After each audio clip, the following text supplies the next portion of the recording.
Integration chapter के अंदर हमने 4 एक्सरसाइज अपनी कंप्लीट कर ली है। आज हम 5th एक्सरसाइज स्टार्ट कर रहे हैं जो कि बेस्ड है पार्शियल फ्रैक्शन। आपने नाम सुना होगा क्योंकि अब आप बिल्कुल एंड में पहुंच चुके हो, तो काफी बच्चे पढ़ चुके होंगे इंटीग्रेशन चैप्टर, तो आपने नाम सुना होगा कि पार्शियल फ्रैक्शन करते हैं, पार्शियल फ्रैक्शन करते हैं।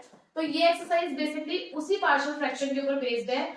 और देखो 90% चांसेस होते हैं कि एक क्वेश्चन जो है वो पार्शियल फ्रैक्शन का जरूर पूछा जाता है एग्जाम में, पार्शियल फ्रैक्शन का क्वेश्चन आता है। ठीक है, तो आपके लिए उस पॉइंट ऑफ व्यू से ये एक्सरसाइज इंपॉर्टेंट है। ठीक है, अब इस एक्सरसाइज में हमें करना क्या है, बेसिकली ये 5 फॉर्म्स जो मैंने आपके सामने लिखी है, इन्हीं 5 फॉर्म्स को हमें अपना बेस बनाना है, इन्हीं से हमने पूरी एक्सरसाइज को सॉल्व करना है। सिर्फ हमें सीखना है कि कब कहां पे पार्शियल फ्रैक्शन का इस्तेमाल किया जाएगा।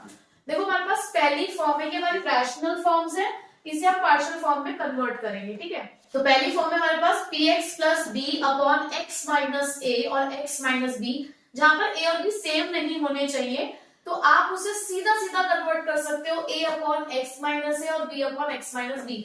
देखो हालांकि ये वाला फॉर्म आप प्रीवियस एक्सरसाइज में भी देख चुके हो, बट वही कि वो एक लॉन्ग मेथड हो जाएगा फिर, और इससे आप इसको इजीली सॉल्व कर सकते हो। मतलब पार्शियल फ्रैक्शन आपको ना आपके जो कॉम्प्लिकेटेड फॉर्म है उसको सिंपलेस्ट फॉर्म में कन्वर्ट कर देता है। ठीक है, बस आपको फॉर्म पहचाननी आनी चाहिए। अब देखो यहाँ पर है px प्लस क्यू अपॉन में x माइनस ए का होल स्क्वायर, यानी कि अगर अपॉन में होल स्क्वायर हो तो उसमें आपने क्या करना है, उसमें आप सेपरेट करोगे a upon X minus A, b upon X minus A का होल स्क्वायर। तीसरी फॉर्म है क्वाड्रेटिक इक्वेशन की, जहां पर आपको न्यूमरेटर में क्वाड्रेटिक इक्वेशन दे रखी है px square plus qx plus r upon में x minus A, x minus B, x minus C, तो उसको आप सीधे ऐसे सेपरेट कर सकते हो, कोई प्रॉब्लम नहीं। देखो कितना सिंपल हो जाएगा इसको इस तरीके से सॉल्व करना। उसके बाद px square plus qx plus r, again same form है, बट यहाँ पे क्या है, एक होल स्क्वायर है और एक सिंपल है। तो आप पहले अपने क्वेश्चन को ये मानो कि देखो ये x माइनस ए का होल स्क्वायर है, सिर्फ अगर x माइनस ए का होल स्क्वायर है तो पहले ये वाली फॉर्म की तरह इसको सॉल्व करना है, सेकंड वाली की तरह। तो आपने क्या किया, a upon X minus A, b upon X minus A का होल स्क्वायर, तो c अपॉन में x माइनस b आ जाएगा फिर।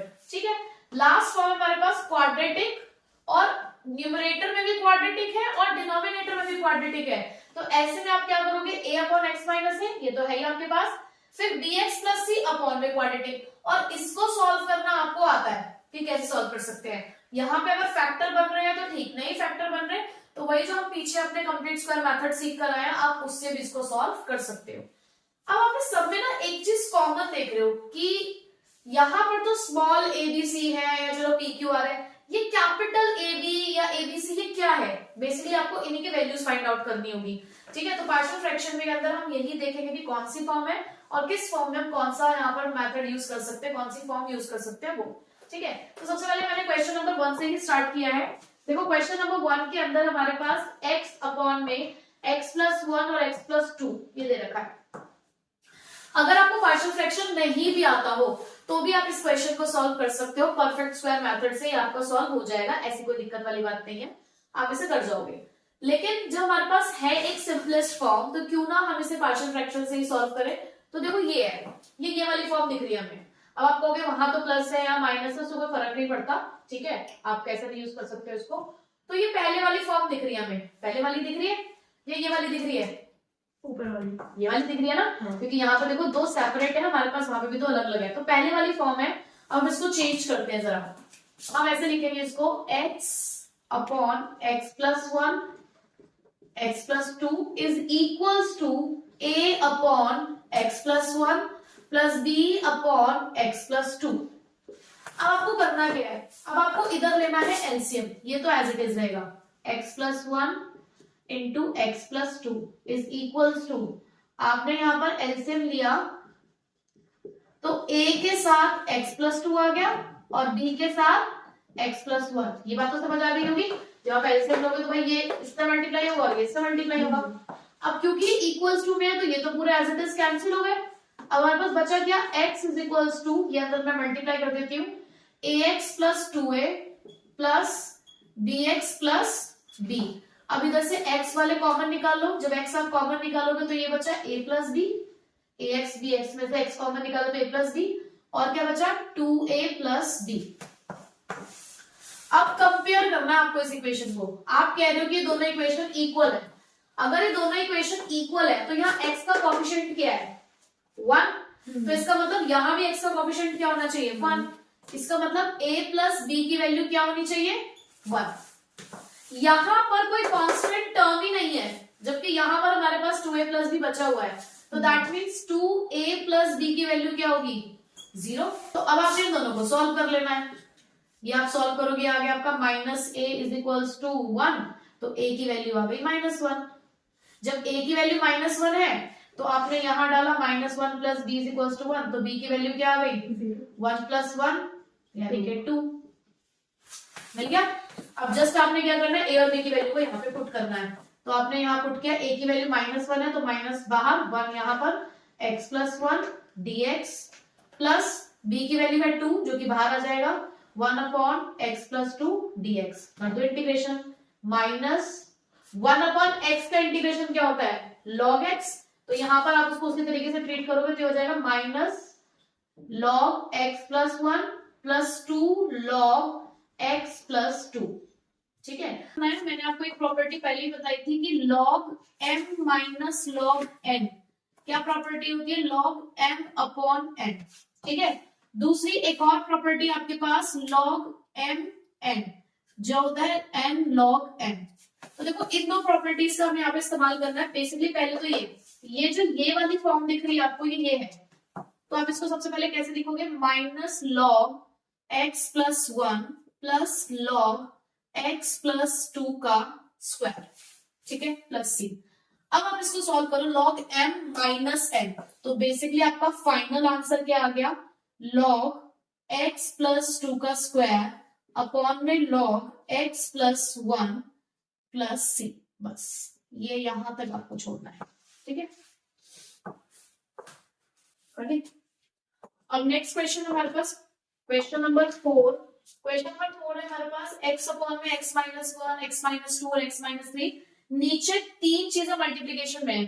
अब तीन चीजों के अंदर अगर आप x को मल्टीप्लाई करोगे तो x क्यूब में जाएगा और आपके लिए यहाँ पर इंटीग्रेशन करना बहुत मुश्किल हो जाएगा अगर आप पार्शियल फ्रैक्शन नहीं अप्लाई करोगे तो इसलिए हम पार्शियल फ्रैक्शन का इसके अंदर ये वाला फॉर्म अप्लाई कर रहे हैं जिसमें आप अगर हमारे पास तीन नीचे मल्टीप्लीकेशन में हो x के टर्म्स तो उसको कैसे सॉल्व करना है। वैसे तो फॉर्म में यहाँ पर क्वाड्रेटिक इक्वेशन है, बट आप इसे px प्लस q की फॉर्म में भी सॉल्व कर सकते हो। बस आपको करना क्या है, जितने भी डिनोमिनेटर्स हैं उनको अलग अलग करके लिख देना है। ठीक है, तो यहाँ पर भी हम यही सेम काम करते हैं। x अपॉन में x minus a x minus 2 x minus 3 is equals to, यहाँ पर अब आपका आ जाएगा a x minus a plus b x minus b plus c x minus c। अब वही आपको एलसीएम लेना है, simply x minus 2 x minus 3। उसके बाद जब आप a के लिए एलसीएम ले रहे हो तो आप यहाँ वाले दो टर्म्स को मल्टीप्लाई करोगे। अब जैसे कि यहाँ पर मैंने a b c लिखा हुआ है, तो अब a b c को आप किससे एलिमिनेट कर दोगे, ये जो नंबर्स यहाँ पे दे रखे हैं 1 2 3, ये फॉर्म आपकी बन चुकी है। ठीक है, तो इन दोनों से मल्टीप्लाई करना है आपको, x माइनस 2 x माइनस 3, फिर b के साथ जाएगा x माइनस 1 और x माइनस 3, फिर c के साथ जाएगा x माइनस 1 और x माइनस 2। अब आप फिर से एज इट इज डिनोमिनेटर लिख देना, क्योंकि डिनोमिनेटर तो इससे कैंसिल आउट हो ही जाता है, इसकी कोई प्रॉब्लम नहीं है।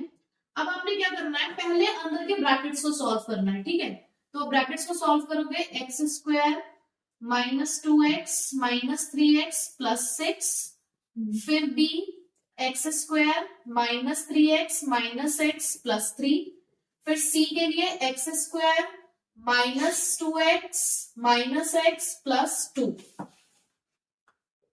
अब हमारे पास क्या बचा, x square minus 5x plus 6, b के ब्रैकेट में बचा x square minus 4x plus 3 और x square minus 3x plus 2। ठीक है, अब आपने क्या करना है, एक्स स्क्वायर वाले टर्म्स एक साइड लेने हैं। तो एक्स स्क्वायर के लिए मतलब पहले अंदर मल्टीप्लाई कर दो, a x square minus 5ax plus 6a plus b x square minus 4bx plus 3b plus c x square minus 3cx plus 2c। ठीक है, अब एक्स स्क्वायर वाले एक साइड, एक्स वाले एक साइड और कांस्टेंट टर्म्स एक साइड। तो एक्स के लिए हमारे पास a b c, तो आप यहाँ पे लिखोगे एक्स स्क्वायर ए प्लस बी प्लस सी, फिर उसके बाद एक्स कॉमन लिया आपने तो -5a -4b -3c, फिर उसके बाद कांस्टेंट टर्म हमारे पास कौन कौन सी है 6a 3b 2c। अब फिर से वही कंपेयर करो, यहाँ एक्स स्क्वायर में कुछ है ही नहीं, जब एक्स स्क्वायर में कुछ नहीं तो इसका मतलब एक्स स्क्वायर का कोएफिशिएंट होना चाहिए 0, तो इसका मतलब इस पूरे की वैल्यू है 0। एक्स का कोएफिशिएंट यहाँ 1 है, इसका मतलब इसके अंदर जो भी लिखा है उसकी वैल्यू क्या आनी चाहिए आपकी 1 के बराबर आनी चाहिए, और कांस्टेंट टर्म उधर है ही नहीं तो यहाँ पे कांस्टेंट टर्म की वैल्यू क्या आ जाएगी आपकी 0। अब बस हमें इसको सॉल्व करना है तीनों को, ताकि हमारे पास ए बी सी की वैल्यू आ जाए। तो हमारे सामने ये 3 इक्वेशन थी, अब इस 3 इक्वेशन को सॉल्व करने का तरीका या तो एलिमिनेशन या सब्स्टिट्यूशन से आप कर सकते हो। तो मैंने यहाँ पर एलिमिनेशन मेथड का इस्तेमाल किया। तो मैंने पहले फर्स्ट और थर्ड इक्वेशन का यूज किया है यहाँ पर। इन फर्स्ट और थर्ड इक्वेशन के अंदर मैंने c को सेम बनाया, तो मैंने पहले वाली इक्वेशन को 2 से मल्टीप्लाई किया, तो ये 2a plus 2b plus 2c is equals to 0, और ये वाली तो एज इट इज थी। सॉल्व किया तो हमारे पास बचा माइनस का 4a माइनस का b is equals to 0, minus common लिया तो बचा 4a प्लस b, ये हमारी इक्वेशन नंबर आप कह सकते हो कि 4 है। फिर उसके बाद मैंने इस इक्वेशन के अंदर माइनस कॉमन लेके यहाँ पर -1 बनाया, तो ये बचा 5a plus 4b plus 3c is equals to -1। अब इस इक्वेशन यानी कि इक्वेशन नंबर सेकंड और इक्वेशन नंबर थर्ड, इसको मैंने सॉल्व किया है। तो सॉल्व करने के लिए यहाँ पर भी मैंने पहले c को सेम बनाया इसका कोएफिशिएंट, तो इस वाली इक्वेशन को 2 से और इस वाली इक्वेशन को 3 से मल्टीप्लाई किया गया। तो जब 2 से मल्टीप्लाई किया तो 10a plus 8b plus 6c यहाँ पे, और ये -2 हो गया, और इसको जब मैंने 3 से मल्टीप्लाई किया तो 18a plus 9b plus 6c is equals to 0। Solve करके ये भी आया माइनस का 8a माइनस का b is equals to minus का 2, यहां से मैंने माइनस कॉमन लिया तो बचा 8a plus b is equals to 2। अब ये आपकी इक्वेशन नंबर 5 थी। अब इक्वेशन नंबर 4 और इक्वेशन नंबर 5 को मैंने सॉल्व किया, उसमें ऑलरेडी b हमारे पास सेम था, तो बचा 4a इज इक्वल्स टू 2, जहां से a की वैल्यू आपको मिली 1/2। अब आपने क्या किया, a की वैल्यू को आप इस वाली इक्वेशन में पुट कर रहे हो 4a प्लस b, तो b की वैल्यू आ गई -2। अब a की वैल्यू और b की वैल्यू आप इक्वेशन नंबर 1 में पुट करोगे, तो जब यहां पुट करोगे तो सॉल्व करके आपकी c की वैल्यू आ गई 3/2। ये इक्वेशन सॉल्व करने का काम आप बचपन से करते आए हो, बस ये है कि हाँ यहाँ पे 3 वेरिएबल 3 इक्वेशन करना था, इसलिए थोड़ा सा आपको यहाँ पे लेंथी प्रोसेस हो गया है। अब एबीसी की वैल्यू को आपको जस्ट इस वाले इक्वेशन में पुट करना है, ठीक है, तो मेरे को रब करना पड़ेगा वो। अब इसके आगे हमारे पास ये फॉर्म थी है, तो इसी में वैल्यू पुट कर देते हैं। a की वैल्यू हमारे पास 1/2, तो 1/2 बाहर 1 अपॉन में x माइनस 1 dx। b की वैल्यू आई हमारे पास -2, तो माइनस का 2 बाहर और अंदर बचेगा x minus 2 dx, plus c की वैल्यू हमारे पास 3/2, तो as it is 1 upon x minus 3 dx। फिर से हमें बस लॉग वाला फॉर्म लगाना है, 1/2 log x minus 1 minus 2 log x minus 2 plus 3/2 log x minus 3 plus c। तो ये आ गया हमारा फाइनल आंसर। नेक्स्ट क्वेश्चन है question number 11, 5x upon x plus 1 x square minus 4। पहले हमें इसे सिंप्लीफाई करना होगा, यहाँ पर 5x x प्लस 1। अब ये ना आपको एक फॉर्म दिखाई दे रही है a square minus b square, तो इसको हम ऐसे लिख सकते हैं एक्स स्क्वायर माइनस 2 का स्क्वायर, और इसे हम क्या करेंगे x प्लस 1। अब ये a square minus B square है, तो इसका फॉर्मूला क्या होता है a प्लस बी और a माइनस बी, ठीक है। तो अब हमें ये फॉर्म मिल चुकी है, ये कौन सा वाली फॉर्म है जिसको आप इस तरीके से कन्वर्ट कर सकते हो, p X square plus Q X plus R upon में x minus A X minus B x minus C, जिसको आप सेपरेट करते हो a upon X minus A, b upon X minus B और c upon X minus C. को भी इस form में कन्वर्ट अगर करें तो हम क्या लिखेंगे 5x is equals 5x upon में x plus 1 x plus 2 x minus 2 equals to a upon x plus 1 b upon x plus 2 c upon x minus 2, ठीक है।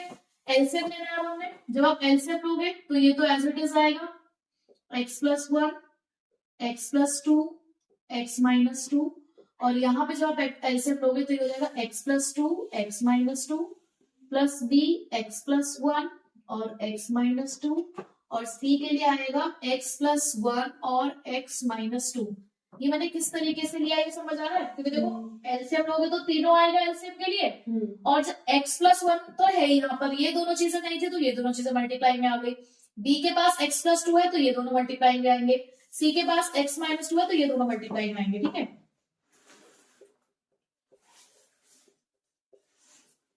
ये पूरा कैंसिल, ये पूरा कैंसिल। अब आपके पास बचा क्या है, 5x इज इक्वल्स टू, ये बन रहा है आपका a plus B A minus B, तो इसे आप इस तरीके से लिख सकते हो X square minus four A square minus B square, two का स्क्वायर लिखोगे तो 4 ही आएगा। ठीक है, इधर आप मल्टीप्लाई करोगे तो पहले इन दोनों का आपस में मल्टीप्लाई करोगे तो ये बचेगा आपका x square minus two x plus x minus to, फिर c के लिए भी इन दोनों को मल्टीप्लाई करोगे पहले आपस में, तो x square plus two x plus x plus to. ठीक है, अब इसे और सिंप्लीफाई करते हैं, ये अंदर मल्टीप्लाई करोगे A X square minus four A plus B, ये बचेगा X square minus X minus two plus C x square plus three X plus two, तो 5x इज इक्वल्स टू। अब और थोड़ा सा सिंप्लीफाई करो, b को मल्टीप्लाई करेंगे अंदर, B x square minus B x minus two B plus six x square plus three C x plus two C. अब एक्स स्क्वायर वाले एक साइड करोगे तो a plus B plus C, A plus B plus C x square, x वाले अगर आप एक side करोगे तो आपके पास x वाले टर्म सिर्फ दो ही है। ठीक है, क्या है, minus B plus three C X, और कांस्टेंट वाले हमारे पास क्या क्या बचे हुए हैं, कांस्टेंट वाले हमारे पास माइनस का फोर ए माइनस का टू बी और प्लस का टू सी। ठीक है, अब कंपेयर करोगे अगर आप, तो यहाँ एक्स स्क्वायर का कोई कॉफिशिएंट नहीं है, जब एक्स स्क्वायर का कोई कॉफिशिएंट नहीं है तो आपकी इक्वेशन बनी a plus B plus C is equals to zero. X का कॉफिशिएंट 5 है तो यहाँ आप लिखोगे minus B plus three C is equals to 5। Constant term भी यहाँ पर नहीं है तो 4a minus two B plus two C is equals to zero. हमारे पास ये दो इक्वेशन सेम है, मतलब इसमें तीनों वेरिएबल्स आ रहे हैं, तो पहले हम इन दोनों को सॉल्व करते हैं। बेसिकली इन दोनों को सॉल्व करके हम a को एलिमिनेट करेंगे क्योंकि हमारे पास सेकंड इक्वेशन में a नहीं है। ठीक है, तो मैं पूरी इक्वेशन को मल्टीप्लाई कर देती हूँ 4 से, इसको हमने 4 से मल्टीप्लाई किया तो ये आ गया आपका 4a plus 4b plus 4c is equals to zero. अब आप इसको सॉल्व करोगे जब इसके साथ 2c is equals to zero, तो यहाँ पर ये तो आपका कैंसिल आउट होगा, ये बच गया आपका 2b 6c is equals to zero. अब ये जो आपकी न्यू इक्वेशन बनी है इक्वेशन नंबर 4, इसको आप सेकेंड इक्वेशन के साथ सॉल्व करोगे, लेकिन उसके लिए आपको एक कोएफिशिएंट सेम बनाना होगा, तो मैं इसको 2 से मल्टीप्लाई कर देती हूँ इस चीज के लिए। तो 2 से जब आप मल्टीप्लाई करोगे तो ये हो गया आपका 2b plus 6c is equals to 10। अब आप इसको सॉल्व करोगे, ये कैंसिल आउट हो गया, 12c इज इक्वल्स टू 10, तो c is equals to 10 upon 12 यानी कि 5/6, तो आपकी c की वैल्यू आ गई है 5/6। अब आप c की वैल्यू को सेकेंड इक्वेशन में पुट करोगे, minus B plus 3 into 5/6 is equals to 5, तो ये आपका कैंसिल आउट हो गया, minus B plus 5/2 is equals to 5, minus B is equals to 5 minus 5/2, तो 10 माइनस 5/2, तो बेसिकली b की वैल्यू क्या आ गई, माइनस 5/2। अब c की वैल्यू भी है, b की वैल्यू भी है, कहां पुट करेंगे आप, फर्स्ट इक्वेशन में पुट कर दो, तो a की वैल्यू निकालनी है, b की वैल्यू है माइनस 5/2, c की वैल्यू है plus 5/6 is equals to zero.